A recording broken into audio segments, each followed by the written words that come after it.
மக்கள் தொடர்பு திட்ட முகாமின் நிறைவாளர்கள் தலைமையேற்று நடத்தி கொண்டிருக்கும் மதிப்புக்குரிய இன்று மக்கள் தொடர்பு திட்ட நிறைவு நாள் முகாமில் 92 பயனாளிகளுக்கு 67 லட்சம் மதிப்பிலான நலத்திட்ட உதவிகளை மதிப்புக்குரிய மாவட்ட ஆட்சியர் அடையாள அட்டைனா நம்பர் கொடுத்துட்டு இருக்கிறாங்க.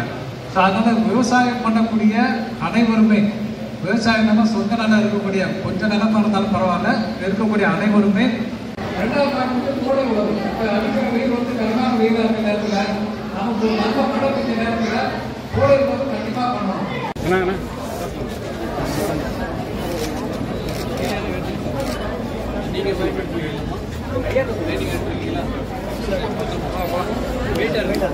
பெரும் பயனாளி வீரலட்சுமி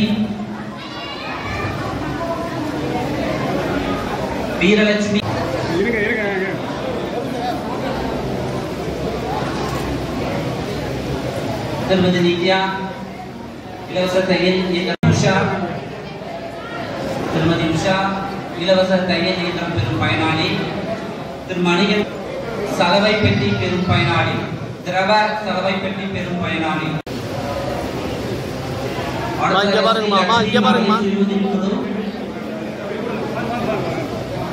50,000 காசோலை பெறுகிறது.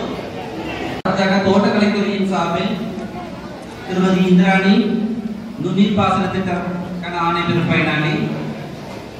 அடுத்ததாக வேளாண்மை துறையின் சார்பில் மணிகண்டன் வேளாண் தொழில்நுட்ப வேளாண்மை முகமை ஆத்மா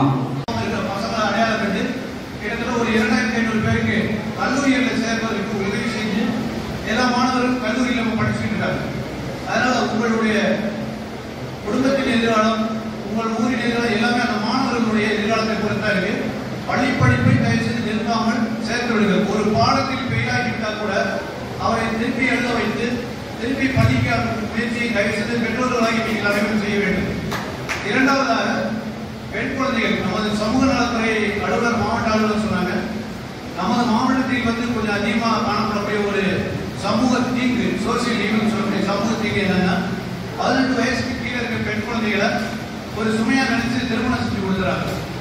ஏன் அப்படி சரிங்க? அதுதான் கல்லூரியில் நான் சொல்லியிருக்கேன், புதுமை பெண் திட்டத்தில் 1000 ரூபாய் மாசம் கொடுக்குறாங்க. அவங்க பெற்றோர்களுக்கு எந்தவித நிதி சுமையும் ஏற்படாமல் கல்லூரிக்கு அனுப்பிச்சு அந்த பெண் குழந்தைகளை படிக்க வச்சு பெரிய ஆளாக்கணும்.